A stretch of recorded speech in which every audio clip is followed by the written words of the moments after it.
Hey, everybody. I hope you're doing well today. Well, let's take a look at fiscal policy's supply side impact and understanding what it means for long run growth. Now, fiscal policy really is a demand side policy, right? We've been talking about through this whole series about how aggregate demand is changed and affected by fiscal policy because fiscal policy has to do with the taxing and the spending the governments use, that tool they use in their economy.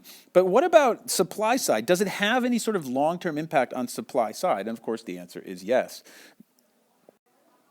There are certain types of government spending and tax policies that can promote increases in aggregate supply and therefore contribute to long-run economic growth.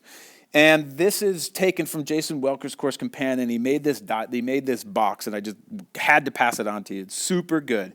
There are 4 kinds of government fiscal policies that have positive supply side effect. In other words, this is going to affect aggregate supply as well as aggregate demand. And what are they? Well, any sort of fiscal policy that leads to government spending, infrastructure spending. Anything that has to do with infrastructure spending is going to have a long-term positive impact on aggregate supply. How do we know that? Well, when governments support modern infrastructure, including transportation and communications, the private sector is given the resources it needs to grow and succeed in the long run.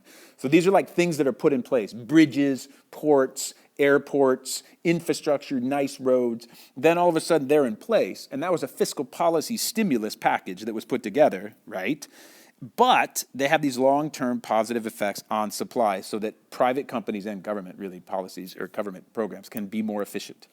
What's another example? Well, you can always use this one because education spending is always better for the society in the long run. Increased education levels is perhaps the most important source of a nation's ability for long-run growth.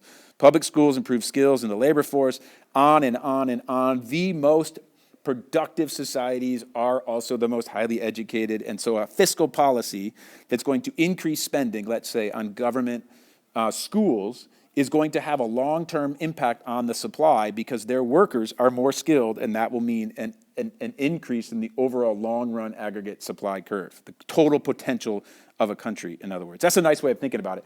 These fiscal policies improve the potential of a country because they can do more because these government expenditures that happened before. Likewise, research and development spending is a really wise move for government. Why? Because government-funded research and development can lead to scientific, technological, and medical breakthroughs that may spur new industries and promote private sector growth. So these are expenditures that once they're done, they create the ability for the potential of the country to be larger, improve the potential. Anytime you improve someone's potential, that stays with them, right? So the government or this economy has more potential. And lastly, incentives for private investment.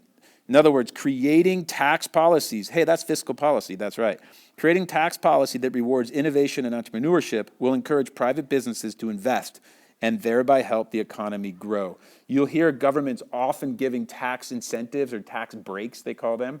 In the US, it's by state. Oftentimes in the international world, it's by country.